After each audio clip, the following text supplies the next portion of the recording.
Well, this is how it started with this. Actually, this is how it started. Tama Swing Star bass drum I cut down to 12 inches. That thing sounds awesome. So then I started fixing up this Rockstar DX. You can't go wrong with the old Rockstar bass drum 90s. You got your meat, your taters, the Superphonic, and like Mad Dog from Electric Apricot said, the hi-hat's kind of like your asparagus. Anyway,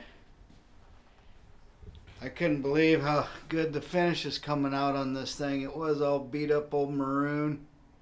I put some transparent blue on there and a million coats of finish coat. But then what we get around to what the video is about, look out, Rock. They sound awesome. Like this. I don't know how good this is going to pick this up, but 14-inch floor sounds awesome. You go to the 16, sounds awesome. Give it a good whack. You hear that rattle? I've had it all taken apart. Everything's tight. So then, I mean, look how good those things are looking. These went from just a, all Rockstar DX, they're not worth much, to now they maybe turn into one of my favorite kits. But it's got that rattle problem. So then we get to what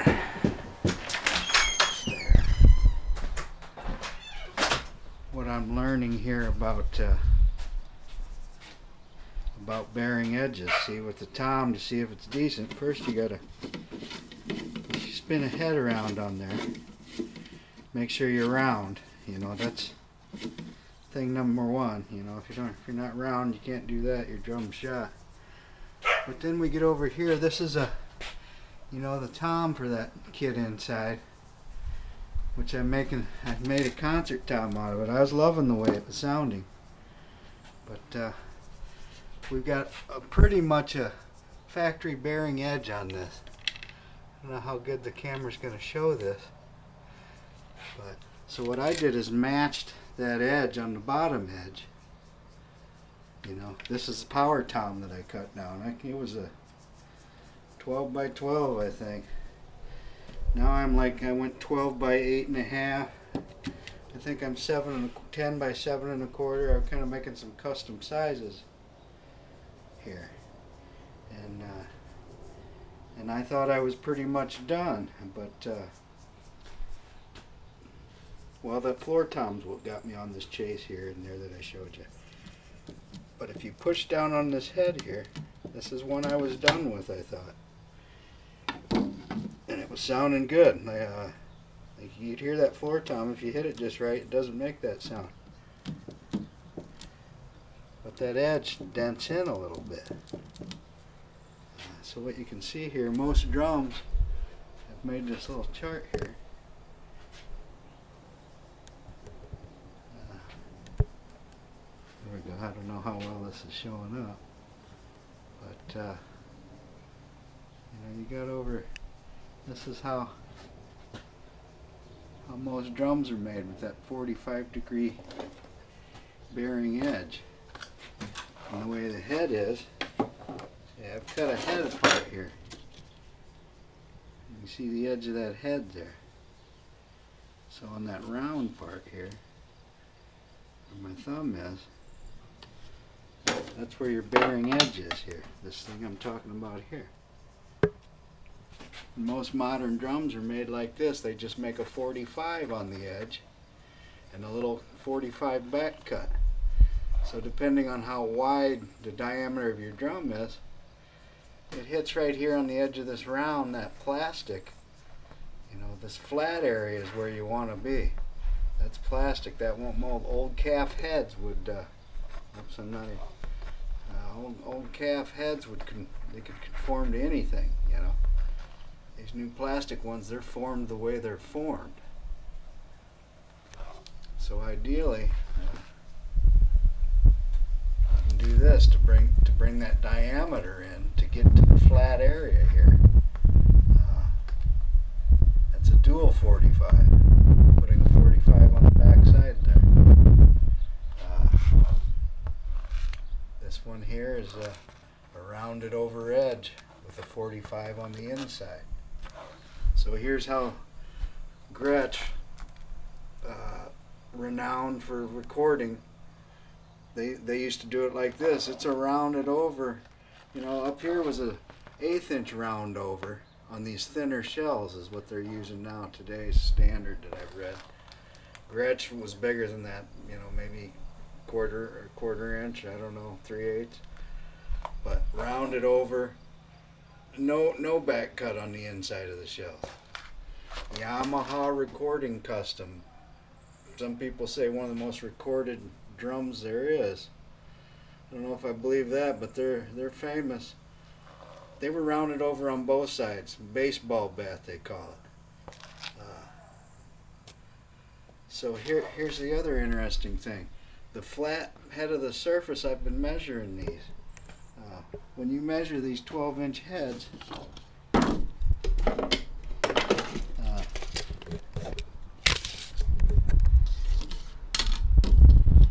I'm getting closer to,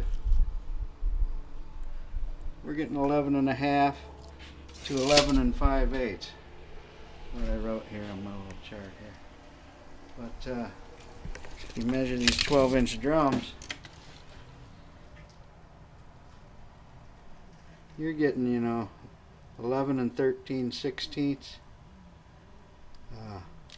And then with the wrap on them, what they were designed to do, if you go back to the head, this is all heads, collar to collar, that's your 12 inches. That would be max you'd ever want.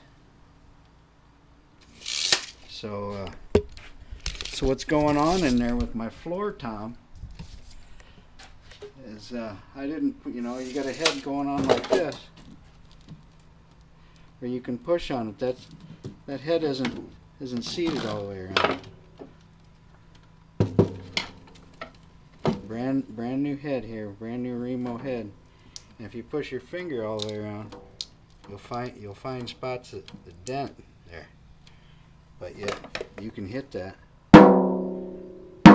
It can be a perfectly good sounding drum.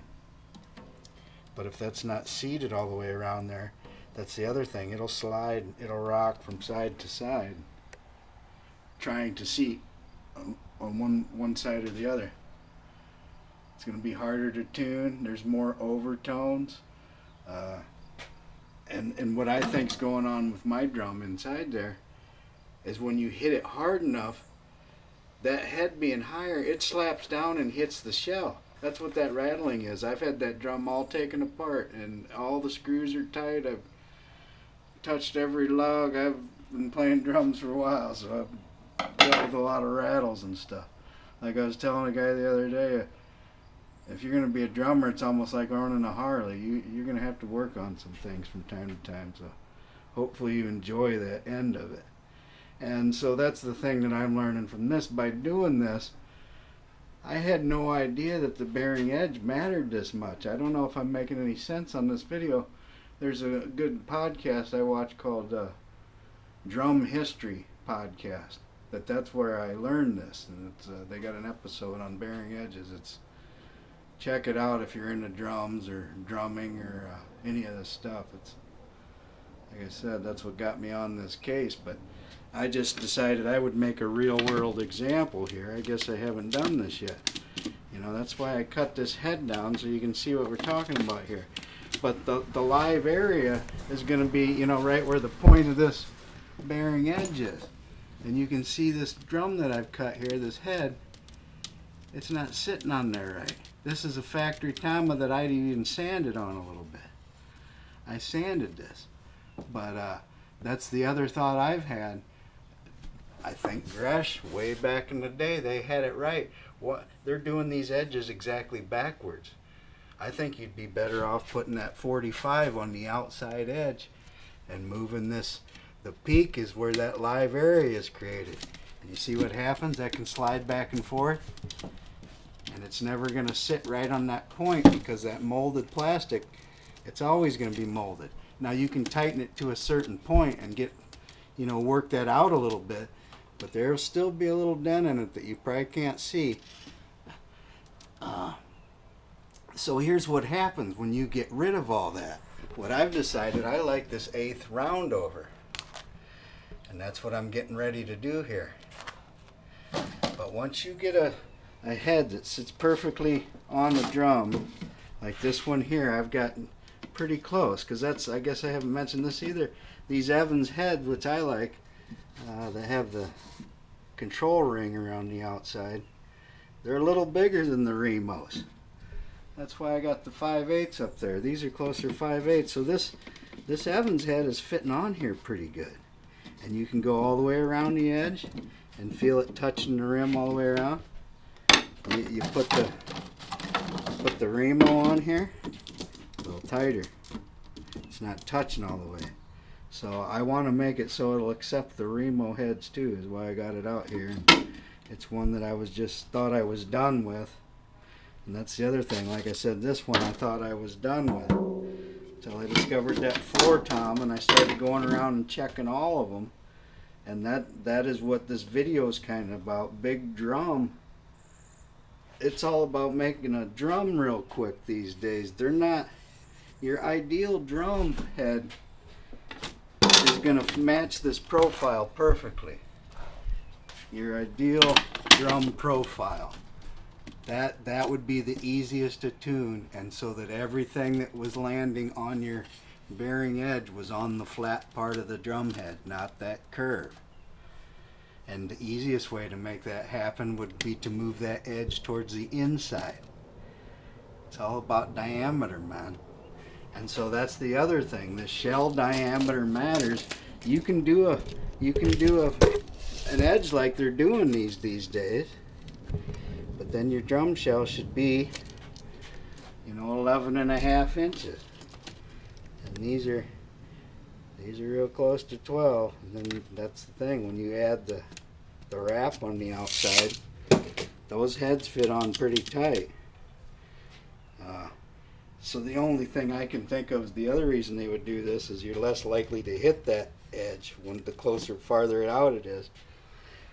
But you end up with a drum head that's harder to tune. It's got more overtones. That's why all the duct tape's on here. And this head, and then I guess you can see I got plenty of hits through out there. I don't know if that was my head or not, or one I got, but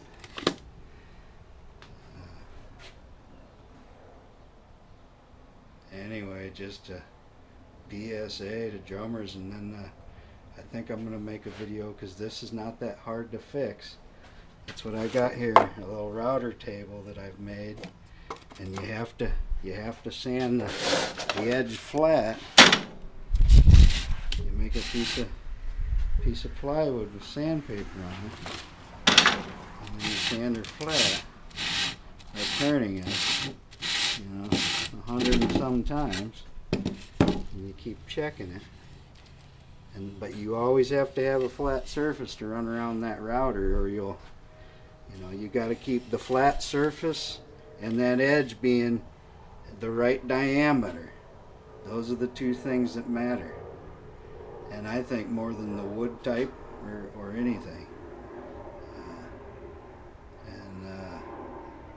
Lesson learned. It's crazy because you see high-end drum kits done like this, and it's just a manufacturing thing. They don't want to go around that outside edge with another bit. Like I said, well, this is the one I did myself, so then it's only in a little farther, but that's why I got the round over bit. I haven't done it yet. I think I'm going to make a video, but this is essentially what you do. Sand it down, get yourself a flat edge, and obviously if you already got holes and stuff, you can only go so far, so you gotta watch your distance. But then you set your depth on a router, and this thing is not hard to make. This is a hillbilly design I got going here, but I did all this so far. I cut this one down, cut it down on the table saw, routed that edge, which was just like the factory. I've just learned that the factory, Big drum, man. They're doing this to everybody. And that head. Head. And that head doesn't fit on there. You see what I'm saying? Go around your drums and check this. You can still hit it. Anything that you put, and tighten up is going to tune. Or it's going to make a sound. But it's going to be harder to tune. And that's the other thing. The more of this shell you're in contact with, then you're activating the wood and the drum. This thing is only activating that head.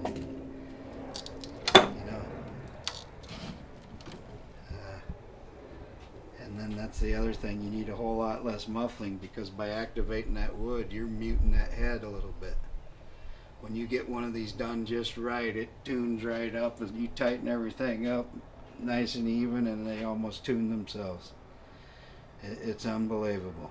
And maybe I'm just an idiot. That's why I made the video, because I've been playing these things a long time, and you'd think I'd know something like this, but it's news to me, man. And once you get one just right, you don't ever want to go back.